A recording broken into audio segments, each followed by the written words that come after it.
Okay, good morning. It's day 6.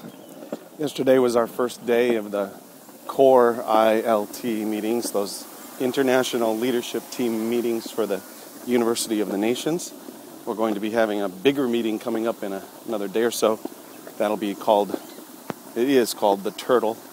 It's because we're pulling together several different groupings into one larger grouping. So we're going to have the various committees of the colleges and the centers and the president's gathering and the provost group and all together. And during these days, we just have the deans, and center leaders, international center leaders and international deans and provost, and that team 4 are top leaders in the university. It's yesterday was basically a day of reporting, getting caught up with each other, and rather than get into a lot of that with you, because some of it's kind of closed meeting stuff. But it was good to hear personally from friends that I've walked with for a number of years. Our personal stories are just as important as our work. And so we had good time with prayer with each other as well. And it's always encouraging to walk with colleagues over a long period of time and share each other's story, even though you're oftentimes very distant from one another. And I think that's kind of the advantage of this little video blog I've been putting out this week, because many of you are friends and walked with me in my journey for many years, and you know a little bit about some of our challenges and some of the victories that we've experienced, some of the breakthroughs. And maybe, it's difficult for you even to see those breakthroughs or even those challenges. So hoping that I can start to do a better job of communicating, help you to get a little closer, a little more personal with you. Let me kind of quickly review how I even got involved in this university. So, you're more connected with what this series of meetings is all about. Why go to the other side of the world to sit in meetings all day long with a bunch of people, and what does that have to do with world missions?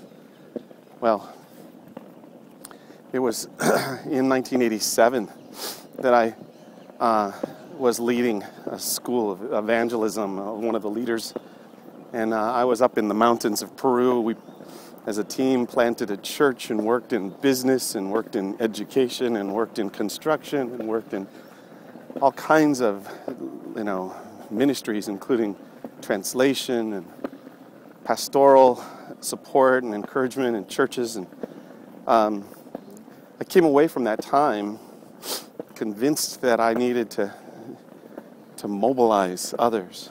I needed a lot more workers to do what we were doing, that I could pour my life into one community, and many have that kind of call to go deep. But my sense of calling is very wide and also deep. I wanted very much to go, and I still want very much to send people that are more skilled than I am, and to equip them with a notion of calling and get them to understand that God has called them.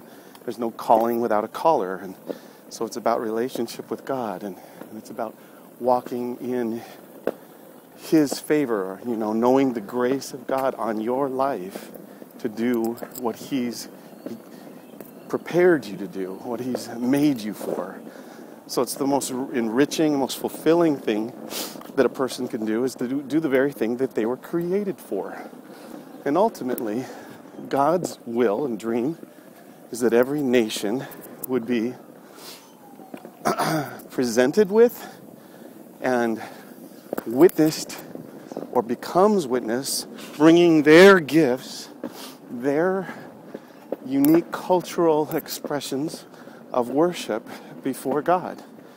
And that there would be an exchange between nations, not just remaining separated, but that we would have cross-cultural engagement as part of the new heaven and the new earth, that we would rejoice in neighbors and friends that are from all over the world. So this whole idea of mobilizing students to the nations and to their vocations has become my passion. I wrote a paper about it during the fall and the early winter of 1988, and the paper fell into the hands of a few people, and I got a call early in '89, and I was invited to go to Kona, Hawaii, to run the internship program for just a couple years, and I fell into fellowship with the leaders of the mission and of the pioneers of the University of the Nations. And these are longtime friends, and we share a very similar vision. And so just the seriousness of saying, and the audacity and the humility of saying, I want to be a part of God's great dream. I want to fulfill His purposes in my generation, and I'm willing to give myself to it in every possible way. To walk in fellowship with these kinds of folk is the richest way to live. It's the most wonderful thing. I'll live in financial poverty in exchange for what I'm having in walking in fellowship and work, witness with men and women who are committed to the lordship of Jesus in every possible way. And that kind of lordship gives freedom to people, gives honor and dignity to every people, including helping them to realize their God-given call, that there's no better way to live than to be doing the very thing that God made you for. So I'm in fellowship with a bunch of leaders, and many of them have pioneered works around the world. And, in this group of about 20 people that are meeting this week, or these few days, there's several hundred years worth of extraordinary service that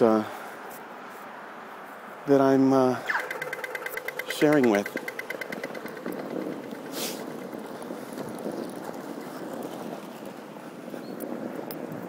Pardon me while I cross the street.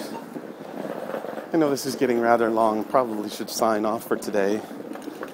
I wanted you to hear a little bit about why I'm even at these meetings. Soon, my international committee is going to be joining me, and we'll be pressing in to the words of the Lord, sharing our story with one another and considering the way forward as a center for student mobilization.